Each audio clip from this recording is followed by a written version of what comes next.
Madhav entertainment के नव नव ऑडियो वीडियो सबसे पहले देखबाक लेल हमर चैनल के लाल बटन दबा के सब्सक्राइब करी आ घंटी के निशान के जरूर दबाओ।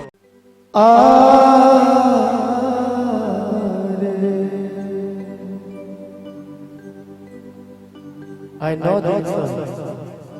माँ के पूजा भर रहल छै, एते सुंदर वातावरण आई किया दशमी के भोर भेले आर नवो दिन पूजलो साँझ सकाले साँझ सकाले किया भेलै दशमी के भोर किया भेलै दशमी के भोर कोना का बिदाई करब हे मैया करब हे मैया एको दिन रही तो एको दिन रही तो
पटो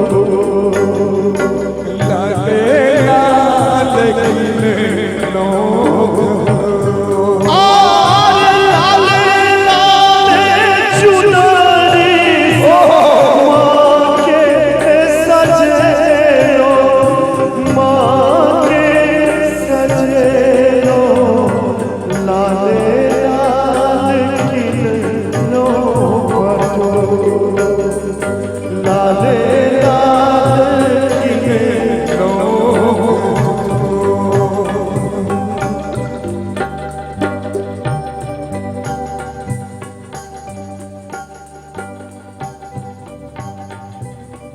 रही जाओ मैया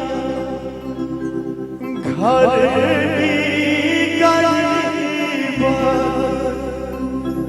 घर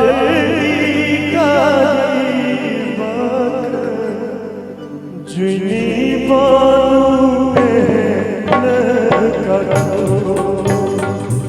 जुनी बानू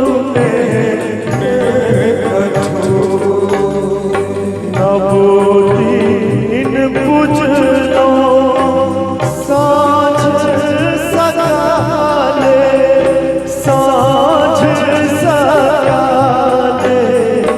किया भेलै दसमी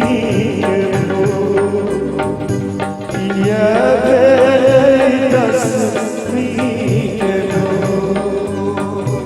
कोना करब है मैया करब है मैया एको दिन रही तो एको दिन रही तो